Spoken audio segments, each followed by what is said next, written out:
And we're live.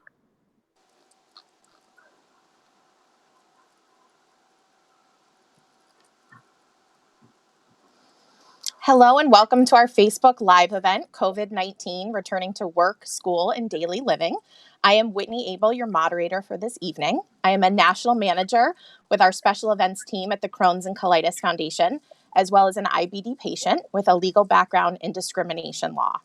I want to start by thanking tonight's sponsors, AbbVie, Genentech, Gilead, Janssen, the Pfizer Foundation, Medtronic, Shire, and Takeda. The information provided during tonight's call and chat is meant for educational purposes only.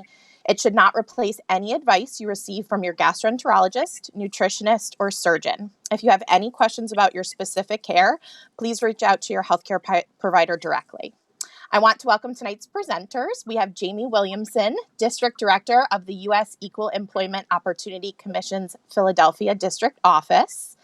We have Allie Bain, a volunteer for the Crohn's and Colitis Foundation and a Crohn's patient. And we are hoping to be joined in addition by Dr. Rajiv Jain, who is a gastroenterologist with Texas Digestive Disease Consultants in Dallas. Something came up and he is running a little late, so we hope he can join us later in the broadcast. So we've been asked several questions as states begin to reopen. IBD patients and caregivers have a lot of questions about what that means for returning to work, school, and daily living, such as what accommodations are available for patients with IBD, and should we be taking any additional precautions? So we'll start with Allie tonight. Allie, so as states are reopening and counties and cities are relaxing their laws to allow businesses to reopen, curious your thoughts from the patient perspective. Have you returned to work yet, and how are you handling everything that's going on? So thank you so much for having me, and to everyone who's watching, thank you so much for taking time out of your day to tune in. We all really appreciate it. As a patient, I have Crohn's disease. I've had it for close to 20 years. And I would say now is sort of it's a strange, scary time. And I'm happy to try to speak from my personal experience as a patient. I have not returned to the office to work. I have been working from home. Fortunately, my employer has been very understanding. My employer actually administered a survey for our staff to sort of try to get the temperature of everyone and their comfort level of returning to the office. And so I've been very fortunate about that. I would also say that how I'm handling this, I'm taking it day by day. I trust myself and how I know who I am as a person, as a patient, what my comfort level is. I very much trust my doctor and his medical team.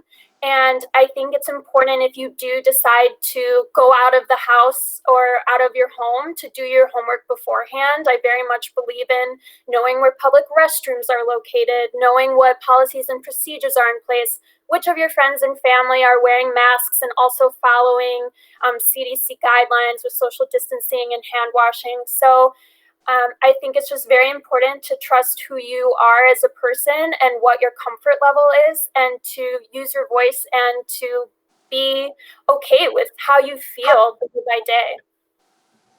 Thank you so much. And I agree, as a patient, you want to know who you're surrounding yourself with and feel confident in their choices. So I so appreciate that personally too.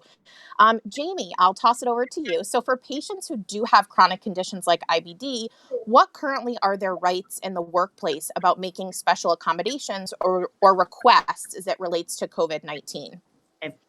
Thank you, Whitney. And I just want to thank the Crohn's and Colitis Foundation for having me here, and Whitney as my longtime friend. I appreciate being given an opportunity to talk about something I think is very important, is how do we return to work safely? There are a lot of issues that are happening in this country around COVID. Who's getting it, what happens as a result of it. And so we're trying to work our way through this because it's a pandemic, and it kind of had some nuances to it from a legal perspective.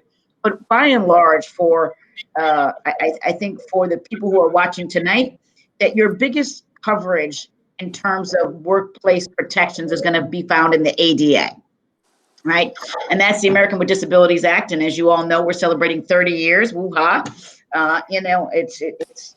It's amazing that it's only 30 years, but at least it's a good 30 years. So we're well on our way. And we've been making changes, as you know, as we go to the ADA and amendments. But COVID has a unique component to it in terms of the employer-employee relationship, simply because when you're in a pandemic, the employer now has actually more rights in terms of the way in which they may ask questions to you from a medical perspective. And so we have to consider that as part of that conversation. For example, an employer could not normally ask you to take your temperature before you walk into the office. That would be considered part of a medical examination. They wouldn't be allowed to do that. But in a pandemic, they are allowed to ask questions that are directly related to what the CDC says are some of the symptoms to that particular issue. What you would want to do, and I strongly suggest that anybody think first about safety first above all else. What we have for Crohn's patients, I think, is to be thinking about the notion of or people who are living with Crohn's. My apologies. The ADA coverage. So you would ask for a reasonable accommodation if you didn't if they asked you to come back to work. So let's say that you are working at home, like Allie is. They say, we want you to come back to work. But if Allie's demonstrated that she's been able to work at home and be successful, I think she makes a pretty good argument in terms of saying that, it's a reasonable accommodation that I'm asking for, which is to continue to work at home until it is safe for me to return to work. Now, the employer has a right to ask for some medical information, but I also want to say this, and I think it's important to recognize. Right now, any small issue that we may be having or going to a doctor may also put some fear in people. I know that I'm not rushing to go to the doctor for any little ailment that I have, because they just may not be available. They may not be able to provide the documentation that one would normally need in order to meet the guidelines or the requirements of an employer asking for that. So even that would be considered a reasonable accommodation, right? Asking that maybe the documentation is simply a quick note or a date stamped document that says that I was at the office. But you will have to actually tell your employer what the disability is and the nexus to it. So in other words, what specifically is my request, and how does it relate to my particular, and I apologize for the word disability, but it's just a legal term that we have to use to define it as something. And to that end, you'd want to show a nexus. And obviously, a compromised immunodeficiency is certainly going to be a pre-existing condition. We already know it puts you in harm's way. We've seen all of the medical pieces that they've shown on TV the last 4 or 5 months. So we know that we're just not safe. So going from that space, it would be looking for what are the accommodations that would make you feel comfortable. And I want to remind you that comfort is important to that piece of that for right now, right? That you're saying, look, yes, I can do my work. There's not a problem with me doing my work. I'm just not comfortable going to that space because I could be compromised. That's pretty much all you need, is to make that request. It does not need to be made in writing. You can make it verbally. I would strongly suggest, obviously, if you have an HR department, you go to the HR department. They may have additional paperwork they want you to fill out. And then more importantly, I always say, tell a supervisor. Make sure that you've asked a supervisor, you've asked your HR person. You tell as many people as you need to about asking for a reasonable accommodation. You don't have to tell everybody your business, okay? And I think that's important, because I know oftentimes we don't want to share our medical condition with everybody, but we want to make sure that the only time we need to share it is when it's required, and that would be when they're making that reasonable accommodation determination. And what are some of the accommodations that could be made? It could be a modification to your work hours, right? It can be a modification to some of the things that you have to do based on your limited access to the office. Maybe it's a temporary change in a position to one that could work at home. Maybe you currently have a job where you have to go to the office, but there's maybe a job that you could do that in fact would allow you to stay home. That may be a reasonable accommodation request that you could make. So again, I think you work with the employer, and the employer is obligated to engage with you. That's the most important thing. You can ask. They can't just say no. Go back and forth. There's got to be a little volley back and forth. If you don't agree to this, what about that? And so it's really a dialogue that must take place in order for you to be protected and for them to meet the requirements of responding to your reasonable accommodation request. Thank you, Jamie. And I think, we've seen, I've seen in my history too, if they don't respond, to your point, there needs to be that engagement, that interaction, that communication. That's crucial. And with the ADA Amendments Act of 2008, IBD is now included. Crohn's disease and ulcerative colitis are included in the ADA. So to your point, our patients are protected, which is so fabulous. So they have these rights to make the accommodations. So thank you so much for that response. Speaking of comfort, Jamie, thank you for that segue. Allie, besides work, what have you felt comfortable engaging in? Have you been dining out or visiting friends? What is your comfort level currently? So, and I know this varies for everyone. Personally, I have dined out at restaurants. I have visited my family from a distance, and I have gone on long walks, all while wearing a mask, washing my hands routinely, and practicing social distancing. I live in the city of Chicago, so sometimes social distancing is tough, but it's so important, I feel, to not only respect your health, but other people's health who are around you in that space. So I make sure to follow my doctor's guidelines, CDC guidelines, and making sure that I feel safe doing these activities. I will say that I have friends who are doing more than what I've done. They have a different comfort level and have dined together. They've been in each other's homes without masks, and they recently expressed an interest in wanting to catch up with me. And so I feel it's important to be your own advocate and to say, I do not feel comfortable doing ABC, but I am happy to do XYZ. And so in this particular instance, I suggested we meet in a park outside, obviously outside, wear masks and practice social distancing, but we can still talk and catch up and it not necessarily be through, a phone screen or a computer screen, and we can still be in the same space, but still respect each other's boundaries in terms of our comfort levels. That's wonderful. And I think you're right on that everyone is different, right? So you kind of have to listen to your own intuition and your own comfort level. Jamie, I'll toss it back to you. So for patients who are truly unable to return to work, whether for their own personal health reasons or for the health of their child, what rights do they have for paid leave? Okay, so actually unpaid leave, that would be covered under the Family Medical Leave Act, right? And that's actually administered through the Department of Labor. So that's a little bit outside of my space, but I'm going to say this, and I guess I should have said that first, is that, one, anything I say, I'm not giving you legal advice. I'm just giving you my experience as the director of the EEOC. And so I strongly suggest if you do need to file a complaint that you do, come to our office. If you need to, you can engage the service of an attorney, but as Whitney, we're here for free. So I suggest you come to us first, and then if you feel you need to, you can go on beyond that.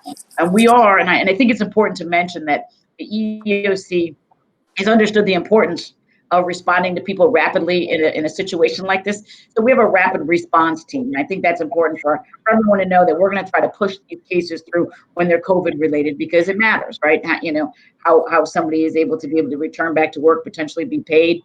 But there are a couple of things, and I'm sad to say this, and so I've kind of been beating around the bush because I don't want to say, hey, listen, if you're taking care of an elderly family member, and or if you have a child at home, but you're covered, you're not covered under the ADA. Okay, the only person that's covered under the ADA is in fact the person who has the disability. Right. And so to that end, you're not going to get any accommodations. But I would suspect that a lot of the companies are recognizing the importance of providing additional opportunity for families to stay at home as long as they're working at home and continue to do their work. So I strongly encourage anybody who has a situation like that to indeed ask. The Family Medical Leave Act will allow you to be a caregiver and stay home as long as you have those and you've met the criteria. For example, you have to put in so many hours. There has to be a certain number of employees that actually work in the office within I think it's a 75-mile area. And you have to have at least 50 employees in a mile area. And so there are some nuances. And so to that, I would direct you to the Department of Labor in terms of making sure that you're qualified for that. And most HR people will tell you whether you have, Family Medical Leave Act opportunities and protections. But more importantly, you got to recognize that can be paid or unpaid. So there's a certain amount of paid leave, sick leave that you're entitled to, but you're not entitled to additional sick leave above and beyond. Now, there is another piece of what is the Family Care Act that gives them additional extensions. So there are a lot of, places that the government has tried to kind of move in and recognize the needs of families in the, during a pandemic and what some of the issues are. So I strongly suggest you always reach out to your HR person, make sure that you're asking those questions. And for me personally, even though you don't have to put it in writing, I think it's always good practice to put something in writing, right? So at least start that initial conversation in writing so there's no doubt about the day and the time in which you asked for what it is that you asked. All of your follow-up, you can do that, you can say, based on our conversation, but I really think it's important that you put it in writing just for your own protection. Again, it's not necessary, but I like to just dot my I's and cross my T's when it comes to that, because in case and sadly, you may have to at some point file a grievance with the EEOC and or your local Fair Employment Practices Commission in your area. And as you know, you can certainly go online, and I do want to mention that we do have an 800 number that would be available. I certainly would like anybody, if they have an issue or a concern or some additional questions, they can certainly reach out to me at my email address, and I can direct them to any area that they need to. And again, I think, recognizing that you're not going to be protected, but like I said, work with your HR person, because you start out with your own disability, and that covers you, more than having to deal with anything else. Especially, like I said, and as you recognize that you're covered under the ADA Act with IBD, so it's not that big of a deal in terms of kind of getting covered by staying home with a family member as well. And I think that's a great recommendation to put things in writing, especially the first time, just so there is a paper trail. I think that's right on the money. Welcome, Dr. Jane. Thank you for joining us. Oh, I'm having a little trouble hearing you.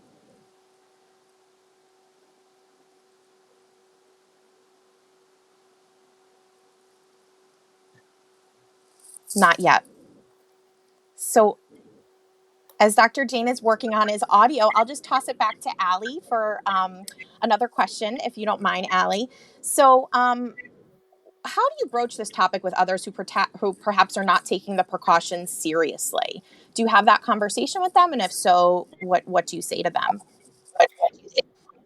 So that's a great question, because just as employers will vary in terms of their return to, their plans for having employees return to work, friends and family and coworkers and everyone around you will vary in terms of what sort of precautions they take. And I think now is a good opportunity as any, if you feel comfortable, to, talk more about IBD, whether you're a patient or caregiver, and just if we're already on the subject of health and you're advocating for yourself or for someone else or for you and someone else, then, this is a great opportunity to continue to educate people.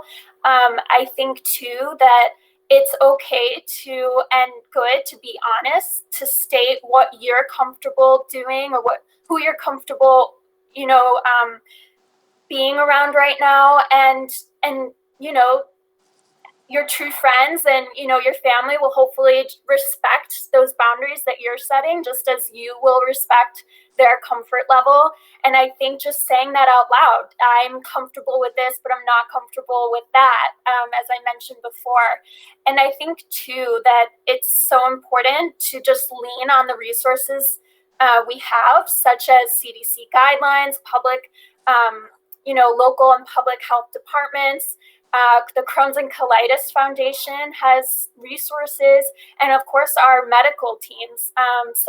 And Jamie's guidance as well is really helpful. I know that there are so many questions these days in terms of getting back online, getting back outside, getting back to work, getting back to school. And so I think the key in any of those environments and instances is to trust yourself, know yourself, and with others based on what you know of your own comfort level and what you see yourself doing in the next day, 2 days, week, or couple weeks.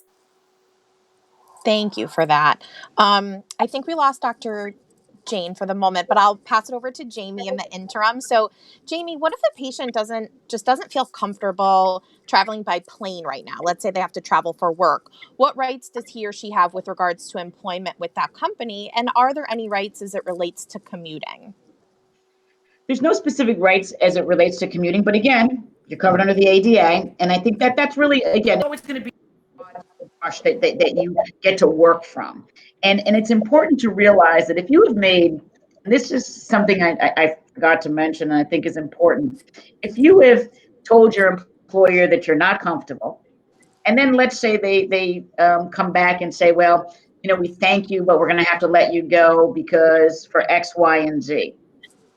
You have actually made a request for an accommodation, and you are now covered not only under the retaliation, right? They failed to engage with you, but then they retaliated.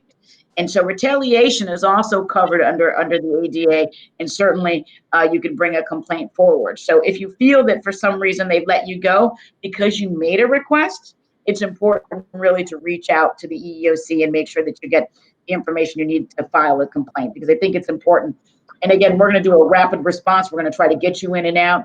If we have to, make phone calls, do things so that we can move it along, perhaps get you back to work or get you back into a place where you are comfortable and free to be able to continue to look for that reasonable accommodation and or to get the reasonable accommodation.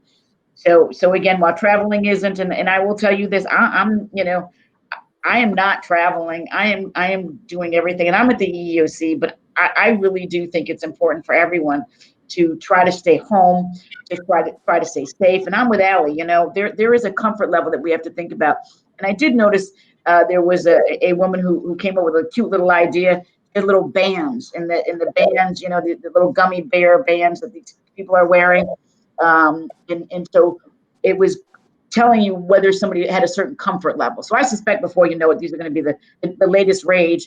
And it says, I'm a valid, don't want to talk, willing to shake hands, do high fives or whatever. I don't think you should be doing those things, but they're some companies are coming up with some interesting ways, right? And it's important also to look and make sure that your company is adhering to those things. You have a right to demand that if they are asking you to come back to work, that you have the right to make sure that they're following CDC guidelines. And if they're not, you can tell them again that is a reasonable accommodation request to you. It is important for everyone to follow these guidelines. And if not, again, I think you have the right to take an action. And some of this stuff is going to be played out in the courthouse and court steps, and perhaps years from now, because we just don't know all the answers. And some people are just going to be, it's going to be interesting twists to some of these things as to whether or not it would be considered an accommodation or whether or not it was a hardship to the companies. I do want to just say this. Part of a reasonable accommodation request, or whether it's considered reasonable, is directly related to the hardship that's placed on the employer. So I always say, make sure that you know that you've got some backup. You can demonstrate your body of work, what you've been able to accomplish at home, or what others have been able to do. And that's important, because when we look at things, it is, how are people who are not like me being treated, right? So that's the other piece of how we would investigate a complaint, is if there was somebody who didn't have IBD and somebody who did, and they were treated differently, the terms and conditions of their employment were different. That's where we begin to see the investigation take shape and give you an opportunity to move forward with the case. And I think, the reasonableness is huge. That's the standard. So, and it's, that kind of wins the day. So ensuring that, and a lot of what you mentioned for potential accommodations are reasonable. Switching your work hours, potentially working from home if you're not required to be in the office. So I think, it always goes back to reasonableness. So thank you for that. Dr. Jane, thank you for joining us. I'm having trouble hearing you. Maybe it's just me. Jamie or Allie, are you able to hear Dr. Jane? No, we can't. I can't. Okay, he's going to try again. I'm so sorry.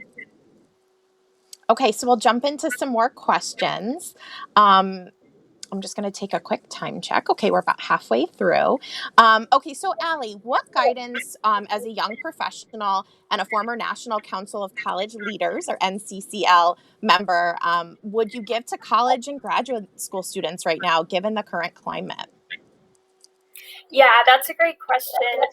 So I would say, again, it's important to do your homework. So no matter the setting that you'll see that a student will see in the fall, they should definitely know that ahead of time. It'll likely make them feel better to know what that setting will look like. Some schools may not know that answer yet as things continue to change, but to be in touch with the disability rights liaison or a similar point person at the school as soon as possible, just to help map out what the fall and possibly the spring and however long what that will look like, and to, as Jamie said, in the employment context, also share what sort of accommodations in the school setting you may need, especially given the change of having to go online, or if a student is going back to campus. It's important to just communicate what you need in whatever setting, whatever it looks like come fall, and to not be afraid to advocate for yourself and to use your voice and to share your story in that way. I know patients were not always comfortable sharing the symptoms or the history of our case, but share enough, or have someone else, maybe the disability liaison, like share that together with whatever professors or whoever else needs to know, so that you are covered in that way, and that professors and whoever else you interact with in the school setting is aware of, that you may need additional time on an exam, or you may need to have like a snack time, or you may need to, there are so many, it's so individual, it's based on each patient, and the patient, the medical team, and the caregivers, that support network will all be there to help shape what that looks like given all of these other changes. And I think that NCCL is such a great resource. Hi to anyone who's watching, and thanks for all you do. They're another outlet to like share your story, to gain that, to gather that support network. And I think having other people who are in a similar situation where there may be fear about going back to school, being able to sort of bond and discuss what your fears are, and sort of even work out a plan amongst peers, I think is helpful, just so that you're not alone, and you definitely aren't alone, but you just feel that support, even if it's virtual. Well, I think that's a great point, because every college campus, every university has some sort of ADA coordinator, whether it's an individual person or an office. And so that's a resource to lean on for our college-aged viewers right now. I think it's so important to know that those resources are there, and, utilize them, because they can help. You are protected under the ADA as a college student as well. And so you're entitled to accommodations if you need them. We won't get too much into that, but you do have rights. And to your point, the NCCL our websites, our Crohn's Colitis Foundation.org website. We actually have reasonable accommodation request template letters that you can utilize on our site. So there's great resources on our page for our patients to utilize. I know that we are waiting on Dr. Jane. I'm not sure if he's able to join us. Jamie, do you have any other thoughts or any other insight you'd like to mention to our viewers around COVID? Yes. You know what? I was reading, Emily was asking about continuing to be productive. Can she work at home after? And again, that is a reasonable accommodation request. I do want to bring up some nuances in a reasonable accommodation request. So let's just say the offices know everybody has to come back to work. And maybe the reason why is because you have to do something.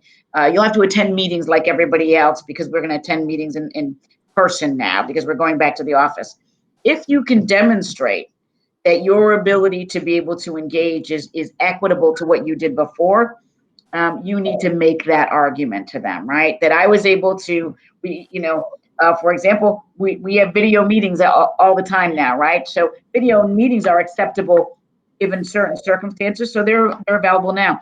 And I think what you're going to find is, and I think this is important for all of us to be thinking about, is that the entire employment landscape is going to change as a result of this. Businesses have begun to see what the value of bringing somebody on and being able to work at home and still being able to be productive. That they're perhaps even getting, and some studies are telling people they're getting more productivity as a result of people working at home. People are not having to travel. And so as a result of that, the quality of life goes up. Their happiness at work factor goes up if you're not having to travel 2 hours to work back and forth, right? Or having to deal with traffic. And so they're beginning to see that also in the same way that we can conduct business just as good, if not better, virtually, because it saves on a lot of time. So I want you to think of some of the things that you were doing at home that they're saying, well, because of this, you can always come back with, but it worked when we were at home, so it's okay to continue doing it now. You can attend a virtual meeting the same way. You don't have to physically be in the office. So I want you to always be thinking about, what creative ways can I still be able to do my job, even though they say no. That's the interactive, again, process that you want to make sure that people are engaging in. And I'm just going to go ahead and put up here, I have a little thing to tell you how to get in touch with me. So that if you wanted to file a complaint, please reach out to me, or if you had some additional questions. I apologize. I don't have any fancy way of doing it. I'm old school, but it's just my name, jamie.williamson@eeoc.gov. Feel free to reach out to me if you have any questions or concerns. I'd be glad to answer them or point you in the right direction to somebody who can. Thank you, Jamie. And I think it's so important, that back and forth with the employer, and knowing that an acceptable alternative accommodation can also be offered by the employer, right, as a reasonable accommodation. Right. But that has to happen with that dialogue. And so that is crucial. If you're not getting that dialogue from your employer, it's important to reach out to Jamie or reach out to the EEOC and ask questions about what your rights are and what your employer should be doing, because that conversation is crucial. Allie, do you have any final points or advice to our patients who are watching? I would just say thanks so much to the Crohn Foundation for creating this space to have this conversation. I know that as a patient, and I know my family as caregivers, we're all sort of trying to figure out and navigate all of this. And I'm sure that everyone feels that way, even if they don't have IBD or aren't caregivers to someone with IBD. Resources like the Crohn's and Colitis Foundation are so critical, because the foundation is able to gather resources in one place. So even if everything is swirling around and all these different things are being told to you, you have a platform to refer to that will support you. And if the foundation doesn't know the answer, knows where to point you to. And I think as a patient, that's so important, because you have so much you're concerned about and thinking about, and on top of the pandemic. And so it's great to have that resource. I know that people, just like with comfort levels of leaving your house, you have a different comfort level in terms of sharing your story. So I think it's just important to figure out how comfortable you are about using your own voice, and developing, making yourself your own advocate, while also being able to lean on your support network. In times like these, it can really challenge us, especially not knowing what COVID will look like even tomorrow. But what we do know is we know ourselves, and we know the people we care for, and we know what is within our own control, and we can do that and share that with others. And if plan A doesn't sound good to an employer or to a school administrator, then you have plan B, C, and D. We're used to doing that with IBD anyway, and we have those people to lean on. And again, just because this is like a health issue, it's always important to, as always, check in with your medical team, and to continue to communicate just how you're feeling, what you're going through, and to just know you're not alone. We're all in this, and even though some of us are still quarantining as much as possible and nervous about taking that next step with our comfort level, we can communicate virtually, and we are all in this, and I'm happy to speak to any patients or family or friends or caregivers who just need someone else to talk to. I definitely don't have all the answers. I'm still figuring things out for myself too, but I'm happy to sort of be another sounding board and another person to talk to. Thank you, Allie. And thank you for being such a wonderful voice and leader in our IBD community. Thank you from both the foundation and also as a patient. I appreciate it very much. So thank you both so much for joining us. I think, Allie, you really drove it home that we have a ton of resources at the Crohn's and Colitis Foundation. We have an IBD Help Center that you can reach Monday through Friday, 9 a.m. to 5 p.m. Eastern Standard Time by calling 888-MY-GUT-PAIN or reaching them at info@crohnscolitisfoundation.org. And I do have to say, in full transparency, I, as a patient, have actually contacted them for advice. I took off my foundation hat, and as a patient have contacted them, and they are so tremendously helpful and wonderful. So I encourage you with any questions to contact them. And as Allie said, even if they don't have the answers, we really pride ourselves on being able to point people in the right direction to help them the best way that we can. So we also, I just want to direct you that we have a lot of COVID-19 information on our website. So crohnscolitisfoundation.org, and just at the top, there's a COVID-19 resources bar. Additionally, the AGA website, gastro.org, has great information under practice guidance, which has great information about COVID as well. So I just want to thank our sponsors again, AbbVie, Genentech, Gilead, Janssen, the Pfizer Foundation, Medtronic, Shire, and Takeda. And if you enjoyed this session and you learned valuable information, I hope that you'll share the recording. It will be posted on our website tomorrow. And for all those who know someone battling IBD, or our loved one, or you yourself have IBD, we want to continue to serve the IBD community with programs like this. And the only way we can do that is by continuing the great work that we're doing. And with these challenging times, for nonprofits especially, we hope that we can, continue raising the funds we need to give the great services that we have. So if you'd like to consider making a donation to support programs like this and other mission critical programs, you can visit our website to do so. Thank you again to Allie and Jamie. I'm so sorry Dr. Jane wasn't able to join us, but we so appreciate you being with us tonight. Please contact us with any questions, and we hope you have a wonderful evening. Thank you, Whitney. Thank you. It was nice meeting you all.